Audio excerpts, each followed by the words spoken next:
आप सभी को मेरा सादर प्रणाम and a very warm welcome to you all on your own YouTube channel. आज मैं एक बार फिर आप सभी के सम्मुख श्री माता जी के द्वारा रचित कविता लेकर प्रस्तुत हुई हूँ। यह कविता 1975 में श्री माता जी ने कबेला इटली में अपने आश्रम में अपने कमरे की खिड़की से पहाड़ों की भव्यता की ओर दृष्टिपात करते हुए लिखी थी। यह कविता श्री माता जी के प्रकृति के प्रति अगाध असीम प्रेम और उनकी गहरी आध्यात्मिक दृष्टि की झलक देती है। इसमें उन्होंने पहाड़ों को ध्यान के प्रतीक के रूप में दर्शाते हुए पहाड़ों की विशालता, उनकी आंतरिक शक्ति, शांति और भव्यता को प्रस्तुत किया है।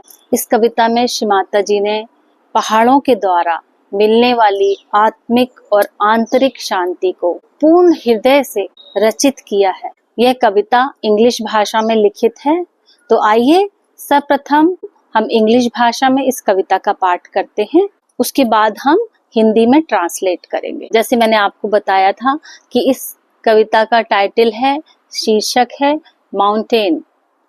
तो आइए हम कविता का पाठ करते हैं। I see a mountain from my window, standing like an ancient sage, desireless, full of love. So many trees and so many flowers, they plunder the mountain all the time. Its attention is not disturbed, and when the rain pours like many pictures of cloud bursting, and it fills the mountain with greenery, the storms may come soaring, filling the lake with compassion power, and the rivers flow running down towards the calling sea. The sun will create clouds, and winds carries its feathery wings the rain on to the mountain. This is the eternal play the mountain sees without desires. तो आइए अब हम इस कविता का हिंदी में अनुवाद करते हैं। पहाड़। मैं अपनी खिड़की से पहाड़ देखती हूँ। वह एक प्राचीन ऋषि की तरह खड़ा है, निर्विकार, निष्काम भाव से, इच्छा रहित, प्रेम से भरा हुआ। कितने सारे पेड़ और इतने सारे फूल, वे हमेशा पहाड़ से लूटते रहते हैं, पहाड़ से ही अपना पोषण चुराते रहते हैं, किंतु उसका ध्यान भंग नहीं होता। और जब वर्षा होती है, मानो अनगिनत बादलों के घड़े फूट रहे हों और वह पहाड़ को हरियाली से भर देती है।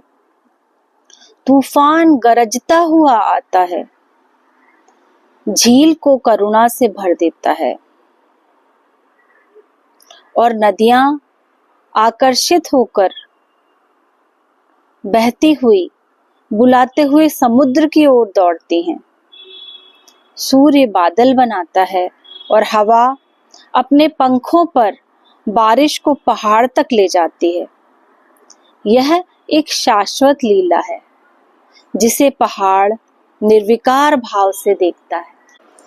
तो आज हमने श्री माता जी के द्वारा रचित तीनों कविताओं का पाठ संपूर्ण कर लिया है। पहली श्री माता जी की कविता का पाठ हमने किया था, उसका टाइटल है द डस्ट पार्टिकल। दूसरी कविता, उसका टाइटल था टू माई फ्लावर चिल्ड्रन, और यह तीसरी थी माउंटेन। श्री माता जी कहती थी वे शीघ्र कवि हैं, वे किसी भी सिचुएशन पर फौरन ही तुरंत कविता रच देती थी। श्री माता जी ने अपने प्रवचन में एक इंसिडेंट बताते हुए एग्जाम्पल दिया था कि वे किस प्रकार शीघ्र कवि हैं। जिस प्रकार, जैसे आप सभी को पता है कि पापा जी सिविल सर्विसेज में थे और बहुत लोगों का मिलना जुलना आना जाना रहता था, जिन सभी को श्री माता जी बहुत ही प्रेम से सभी को अटेंड करती थी। बिना भोजन खिलाए वे कभी अतिथियों को जाने नहीं दिया करती थी। तो एक बार की उन्होंने बात बताई कि कोई मित्र मिलने आए थे, तो उन्होंने बताया कि किस प्रकार उन्होंने कविता लिखी है कि मधुशाला होती है और ये होता है वो होता है। इस प्रकार वे अपनी कविता के बारे में बता रहे थे। काव्यात्मक तरीके से मदिरा का महिमा मंडन कर रहे थे। उस समय श्री माता जी ने कहा कि मुझसे इसलिए बर्दाश्त नहीं होता, यदि कोई अल्कोहल या कोई तमाकू या इस तरह की चीज को प्रमोट करता है तो मुझसे इसलिए नहीं बर्दाश्त होता क्योंकि ये चीजें मेरे बच्चों की चेतना के ऊपर अटैक करती हैं। और यदि मेरे बच्चे चेतन ही नहीं होंगे, वे यदि नशे की आदतों में लत में पड़ जाएंगे, तो उनको मैं किस प्रकार आत्म साक्षात्कार प्रदान करूंगी, किस प्रकार उन्हें उनका सेल्फ रियलाइजेशन दूंगी, किस प्रकार कुंडलिनी जागरण करूंगी। तो श्री माता जी से बर्दाश्त नहीं हुआ और उन्होंने तुरंत, जैसे उनका गुण है शीघ्र कवि, जिस प्रकार वे शीघ्र कवि होने का उनके अंदर गुण था, उन्होंने तत्काल एक कविता रची और उन्होंने कहा, क्यों न प्याला झूमता है पी वही मदमस्त हाला। मतलब प्याला क्यों नहीं झूमता, इंसान क्यों झूमता है। यहाँ पर श्री माता जी ये कहना चाहती थी।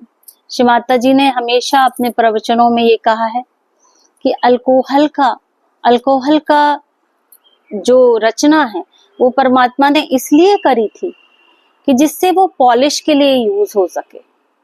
लेकिन श्री माता जी के शब्दों में कि इंसान का जो दिमाग है वो पता नहीं किस डायरेक्शन में चलता है और वो अपना भला ना सोच के अपना कई बार बुरा कर लेता है। तो श्री माता जी ये कहना चाहती थी कि ये जो अल्कोहल है, जो मदिरा है, ये सब इसलिए हैं कि उनको निर्जीव चीजों के ऊपर इस्तेमाल किया जाए, ना कि जीते जागते जीवों के ऊपर इस्तेमाल किया जाए, मानवों के ऊपर इस्तेमाल किया जाए। तो ये माँ का कहना था। तो माँ ने तुरंत ही शीघ्र कवि होते हुए जैसे ही ये कहा, क्यों न प्याला झूमता है, क्यों न प्याला झूमता है पी वही मदमस्त हाला। जैसे ही श्री माता जी ने ये शब्द कहे, उसके बाद उन सज्जन ने अपनी कविता का पाठ करने में और उसका महिमा मंडन करने में वहीं रोक लगा दी। वे वहीं रुक गए और इसके बाद उन सज्जन ने अपनी मदिरा के ऊपर लिखी हुई कविता का बखान करना वहीं बंद कर दिया। तो इस प्रकार हमारी श्री माता जी थी, काउंटलेस गुणों से, अनगिनत गुणों से भरी हुई।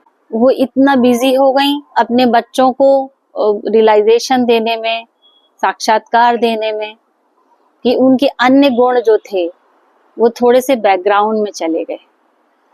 जैसे कविता का पाठ करना, भजन गाना। एक बहुत अच्छा भजन है जो श्री माता जी ने लिखा था, आजादी की लड़ाई जब लड़ रही थी हमारे श्री माता जी, तब उन्होंने लिखा था। मैं अति शीघ्र उस भजन को लेके, जो अब हमारी निर्मलांजलि में शामिल है, उस भजन को लेके मैं अति शीघ्र आप लोगों के सामने प्रस्तुत होंगी। और आप लोग इस प्रकार इस चैनल से जुड़े हुए हैं, आप सभी का बहुत बहुत धन्यवाद। हम अति शीघ्र फिर से मिलेंगे।